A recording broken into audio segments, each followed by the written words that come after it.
नमस्कार। Myself doctor R P. Bagdi, assistant professor, department of ABST, SPC government college Ajmer. Income tax law and accounts जो कि BCom part 3 का first paper ABST का है, इससे संबंधित वीडियो मैंने पहले भी एक वीडियो डाला था आपके लिए, और आज उसी टॉपिक पे ये दूसरा पार्ट बता रहा हूँ मैं आपको, जो कि income tax law and accounts का फर्स्ट पेपर है। इनकम टैक्स की परिभाषा, परिचय और परिभाषाएं, इससे संबंधित कुछ रह गए थे, उनके बारे में आज अपन परिचर्चा करते हैं। तो इसमें सबसे पहले अपन ने कल बात की थी करों के प्रकार, जो कि डायरेक्ट और इनडायरेक्ट दो प्रकार के होते हैं, और उसके बाद में अपन ने बताया था कि भारत में आयकर का संक्षिप्त इतिहास की, ये कब भारत में इनकम टैक्स लागू हुआ था और किसने लागू किया था और क्यों लागू किया था, इसके बारे में भी मैंने इससे पूर्व वाले वीडियो में आपको बताया था। और इनकम टैक्स एक्ट के बारे में बताया था कि कौन सा एक्ट कब 1961 बना, फिर 1962 बना, और फिर एनुअल पे परिचर्चा हुई थी। उसके बाद प्रत्यक्ष कर केंद्रीय बोर्ड द्वारा जारी किए गए परिपत्रों पर भी अपन परिचर्चा की थी, और सरकारी अधिसूचनाएं और न्यायिक निर्णयों पर भी परिचर्चा की थी। ये मेरे पहले वाले वीडियो में इसके बारे में मैंने आपको बता चुका हूँ। आज जो बात करेंगे वो करेंगे इससे आगे, जो है आयकर का दायित्व, चार्ज ऑफ इनकम टैक्स। आयकर का दायित्व क्या है? आयकर अधिनियम की धारा 4 कर दायित्व उत्पन्न करती है। आयकर की जो इनकम टैक्स एक्ट की अंडर सेक्शन 4 है, वो इसका दायित्व उत्पन्न करती है। उस धारा के जो इम्पोर्टेंट प्रावधान है वो मैं आपको बता देता हूँ। इसमें पहला तो ये है कि यह कर निर्धारण वर्ष में लगाया जाता है। जो कर निर्धारण वर्ष होगा उसी में ही कर लगाया जाएगा। दूसरा है, यह कर प्रत्येक व्यक्ति की कुल आय पर लगाया जाता है। जो व्यक्ति है उसकी कुल आय पर टैक्स देय होगा। कुल आय की गणना अधिनियम के प्रावधानों के अनुसार की जाती है। अधिनियम के जो प्रावधान है उसके अकॉर्डिंग ही अपन इनकम की कैलकुलेट करेंगे। सामान्यतः गत वर्ष की आय पर कर लगाया जाता है। मोस्टली जो गत वर्ष है उसी की आय पर कर लगाया जाता है। कुछ अपवाद हैं जो कि अपन बाद में परिचर्चा करेंगे। इसके बाद कर की दरें प्रत्येक वर्ष वित्त अधिनियम द्वारा निर्धारित की जाती है। अगला है, प्रावधान होने पर कर की कटौती उद्गम स्थान पर ही कर ली जाती है, अथवा कर का भुगतान अग्रिम रूप से प्राप्त करना पड़ता है। ये इसके इम्पोर्टेंट दायित्व थे जिसके बारे में मैंने आपको बताया। और अब बात करते हैं इसकी इम्पोर्टेंट डेफिनेशंस, जो आज के टॉपिक में बताऊंगा। आय, इनकम। इनकम किसे कहेंगे? तो किसी भी परिभाषाओं के लिए ये कहा जाता है कि किसी भी अधिनियम, किसी भी एक्ट को अगर अपने को भलीभांति रूप से या अच्छी तरीके से समझना है तो उसकी परिभाषाओं के बारे में ध्यान रखना ज़रूरी है कि इसमें कौन कौन से शब्द हैं और किस शब्द का क्या अर्थ है और क्या क्षेत्र होगा, इसकी भी अपने को जानकारी होना परम आवश्यक है। आवश्यक कर अधिनियम की धारा 2 एवं 3 में अनेक ऐसे शब्दों की परिभाषा दी गई है जिनका प्रयोग अधिनियम में उसी अर्थ में किया गया है। कुछ महत्वपूर्ण परिभाषाएं हैं, उनके बारे में परिचर्चा करेंगे, जिसमें आज का जो है वो है आय, इनकम। इनकम किसे कहेंगे? इनकम टैक्स में कहीं पर भी आय की परिभाषा नहीं लिखी गई है, ठीक है। आयकर चूँकि इनकम पर टैक्स लगता है, अतः आय शब्द की परिभाषा इम्पोर्टेंट है, लेकिन इसकी परिभाषा कहीं नहीं है। और आयकर अधिनियम में आय की स्पष्ट एवं पूर्ण परिभाषा कहीं पर भी नहीं दी गई है।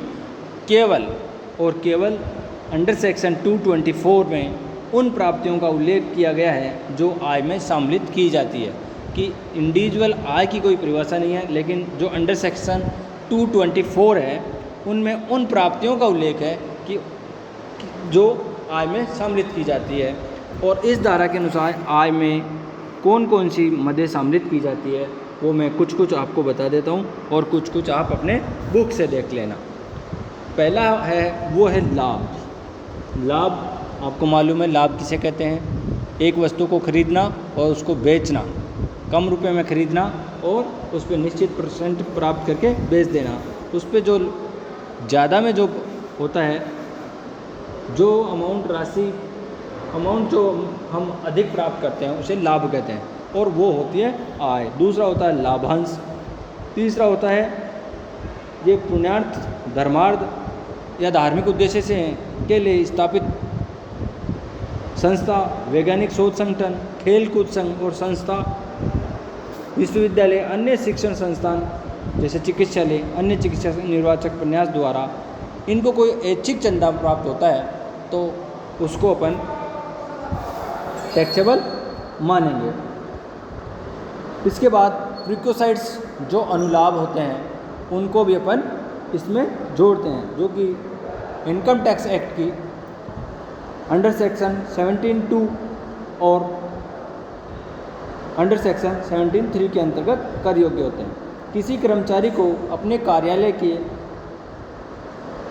कर्तव्यों को पालन करने के लिए आवश्यक व्ययों की पूर्ति हेतु उपरोक्त व्यय फॉर्म में वर्णित किए गए हैं।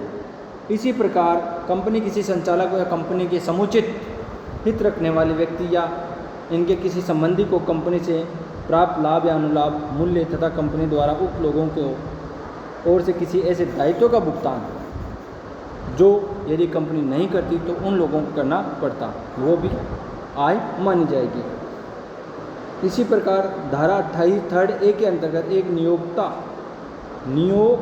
निर्यातकर्ता को स्वीकृत आयात लाइसेंस की बिक्री से होने वाला लाभ भी इसमें आय माना जाएगा। इस प्रकार से लॉटरी, वर्ग पहली, घुड़दौड़, अन्य प्रकार की दौड़, ताश के खेल एवं अन्य खेल अथवा किसी प्रकार की शर्त जैसे जीती गई रकम भी इसमें सम्मिलित होती है। लॉटरी में इनाम में जीती गई राशियाँ शामिल है जो किसी व्यक्ति को किसी स्कीम या व्यवस्था अरेंजमेंट के अंतर्गत पर्ची खींचकर या चांस के आधार पर किसी तरीके से प्रदान की गई है। ताश के खेल के किसी भी प्रकार के अन्य खेल, ताश के खेल एवं अन्य किसी प्रकार से खेल, तमाशा, टेलीविज़न पर मनोरंजन कार्यक्रम, इलेक्ट्रॉनिक मोड अथवा अन्य इसी प्रकार के खेल शामिल है जिनमें लोग इनाम जीतने की प्रतिस्पर्धा करते हैं। ये कुछ मैंने आपको बताई है जो कि, और बाकी आप अपनी बुक से देखना। अब मैं बात करता हूँ कि आय की परिभाषा का अपूर्ण या अस्पष्ट होना, ये सारी चीज़ें हैं, लेकिन फिर भी इनकम टैक्स एक्ट में जो इनकम की जो परिभाषा दी गई है, आय की जो परिभाषा दी गई है वो बिल्कुल अस्पष्ट है। आय की उप परिभाषा अपूर्ण और अस्पष्ट है। वास्तव में आय की कोई पूर्ण परिभाषा देना कठिन भी है। आय की परिभाषा देने में कर जांच आयोग, टैक्सेशन इंक्वायरी कमीशन ने भी अपने आप को असमर्थ पाया। फिर भी कुछ ऐसे सिद्धांत निश्चित किए जा सकते हैं जिनके आधार पर यह कहा जा सके कि कोई प्राप्ति आय है अथवा नहीं। ये सिद्धांत उच्च न्यायालयों द्वारा दिए गए विभिन्न निर्णयों पर आधारित होती है। आय मुद्रा में हो अथवा मुद्रा तुल्य, जो भी इनकम होती है वो मुद्रा में होनी चाहिए। मुद्रा के या तो मुद्रा में हो या मुद्रा में कन्वर्ट किया जा सके, ऐसी होनी चाहिए। दूसरी, आय का साधन निश्चित होना चाहिए। आय का साधन निश्चितता होनी चाहिए। यदि कोई प्राप्ति आय के किसी निश्चित साधन से हुई हो तभी उसे आय माना जाएगा, अन्यथा वह आय नहीं होगी। आय के निश्चित साधन आय के विभिन्न शीर्षक होते हैं। आय का साधन, यदि कोई आय प्राप्ति के किसी भी शीर्षक में नहीं आती तो वह आय नहीं होगी। कोई प्राप्ति आय है अथवा नहीं, यह उसी समय निश्चित हो जाता है जब वह राशि प्राप्त होती है। किसी भी व्यक्ति को प्राप्त होने वाली कोई राशि आय अथवा है या नहीं, इस बात का निर्धारण उसी समय हो जाता है जबकि वह व्यक्ति उस राशि को प्राप्त करता है। जो ही रिसीव किया उसी समय पता चल जाता है। यदि कोई राशि प्राप्त होते समय आय नहीं थी किंतु बाद में किसी कारण से आय बन गई तो उसे आय नहीं कहेंगे। उदाहरण के लिए किसी स्थायी संपत्ति के निर्माण के अनुबंध को भंग करने के परिणाम स्वरूप पेशगी के रूप में प्राप्त राशि को जब्त कर लिया जाना वित्त अधिनियम 2014 द्वारा कर निर्धारण वर्ष इस सिद्धांत में संशोधन कर दिया गया। 2015-16 में इस सिद्धांत में संशोधन कर दिया गया। अब आय बाहर से प्राप्त होनी चाहिए। आय हमेशा बाहर से प्राप्त होनी चाहिए। कोई व्यक्ति स्वयं से आय प्राप्त नहीं कर सकता। यदि कोई क्लब अपने सदस्यों को दी गई सेवा के बदले में उनसे चंदा प्राप्त करता है तो वह चंदा अथवा इसे चंदे में से व्यय करने के बाद बची हुई राशि आय नहीं कहलाएगी। क्लब की बाहरी व्यक्तियों की सेवा से प्राप्त होने वाली राशि क्लब की आय होगी। कानूनी और गैर कानूनी आय में फर्क नहीं है।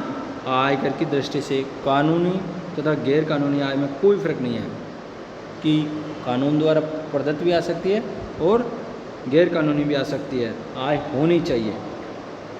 इसमें आय गैर कानूनी आय के संबंध में कर के अतिरिक्त न्यायालय द्वारा सजा दी जा सकती है।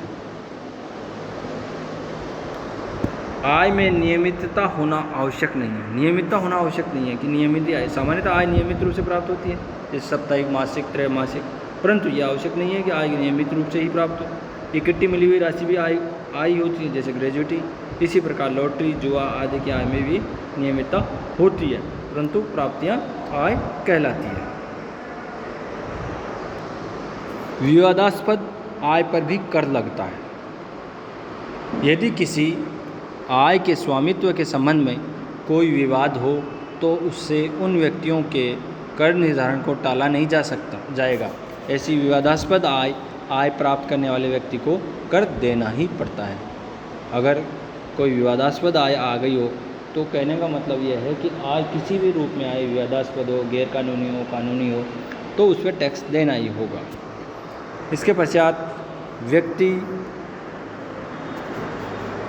उपहार आय नहीं होती है। इंडिविजुअल जो उपहार होते हैं वो आय नहीं होते। सामान्यतः व्यक्तिगत उपहार जैसे शादी विवाह के उपहार अथवा जन्मदिन के उपहार आय नहीं माने, परंतु वित्त अधिनियम 2004, कराधान कानून संशोधन अधिनियम 2006 और वित्त नंबर 2 अधिनियम 2009 एंड वित्त फाइनेंस एक्ट 2010 द्वारा किए गए संशोधनों के अनुसार कुछ दशाओं में व्यक्तिगत उपहार भी आय की श्रेणी में आ जाएंगे।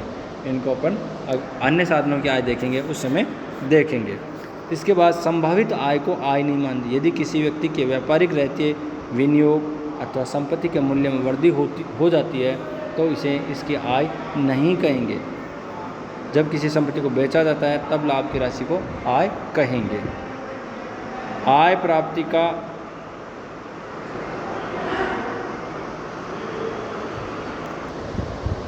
धर्मादा, गौशाला आदि से प्राप्तियाँ। कभी कभी व्यापारी अपने ग्राहकों से बिक्री के लिए निश्चित प्रतिशत के रूप में धर्मादा अथवा गौशाला में देने के उद्देश्य से कोई राशि वसूल करता है। ऐसी राशियाँ व्यापारी की आय नहीं होती है। घर खर्च के लिए प्राप्त राशि में बचाई गई राशि आय नहीं। यदि कोई महिला अपने पति से घर खर्च के लिए प्राप्त राशि में बचा लेती है, ये इसे पिन राशि कहते हैं, यह आय नहीं होती है। इस प्रकार से ये अपनी संपूर्ण आय की परिभाषा थी। और इसके बाद आने वाले वीडियोज़ में मैं आपको बताऊंगा कि व्यक्ति क्या होता है, करदाता कौन होता है। ये दो आने वाले वीडियोज़ में अपन परिचर्चा करेंगे। आज के लिए इतना ही। कर निर्धारण वर्ष के बारे में परिचर्चा करेंगे और गत वर्ष के बारे में भी परिचर्चा करेंगे। आज के लिए इतना ही। Thank you.